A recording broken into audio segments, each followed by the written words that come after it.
চলতি মাস থেকে ওএমএস চালের বরাদ্দ বাড়ানো হবে বলে জানিয়েছেন ভূমি ও খাদ্য উপদেষ্টা আলী ইমাম মজুমদার। বুধবার ফেনী সার্কিট হাউসে চট্টগ্রাম বিভাগীয় কমিশনার, ফেনী জেলা প্রশাসক এবং খাদ্য ও ভূমি সংশ্লিষ্ট দফতরের কর্মকর্তাদের সঙ্গে বৈঠক শেষে প্রেস ব্রিফিংয়ে উপদেষ্টা এ তথ্য জানান। বলেন, দেশে খাদ্য ঘাটতি মোকাবেলায় ওএমএস কার্যক্রমের বরাদ্দ বৃদ্ধি করছে সরকার।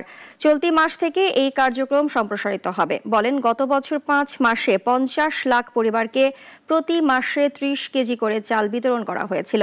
এবছর তা বৃদ্ধি করে 55 লাখ পরিবার করা হবে। 50 লক্ষ লোককে 30 কেজি করে চাল দেওয়া হতো, 50 লক্ষ ফ্যামিলিকে।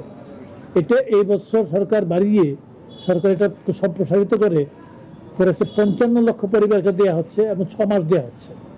এই 6 মাসের প্রথম মাস হচ্ছে আগস্ট মাস। আগস্ট, সেপ্টেম্বর, অক্টোবর, নভেম্বর এই 4 মাস হবে। ডিসেম্বর, জানুয়ারি সাধারণত আমরা আশা করি যে আমন ফসল আসে। ডিসেম্বর, জানুয়ারি বন্ধ থাকবে। আবার ফেব্রুয়ারি, মার্চ এই 2 মাস দেওয়া হবে।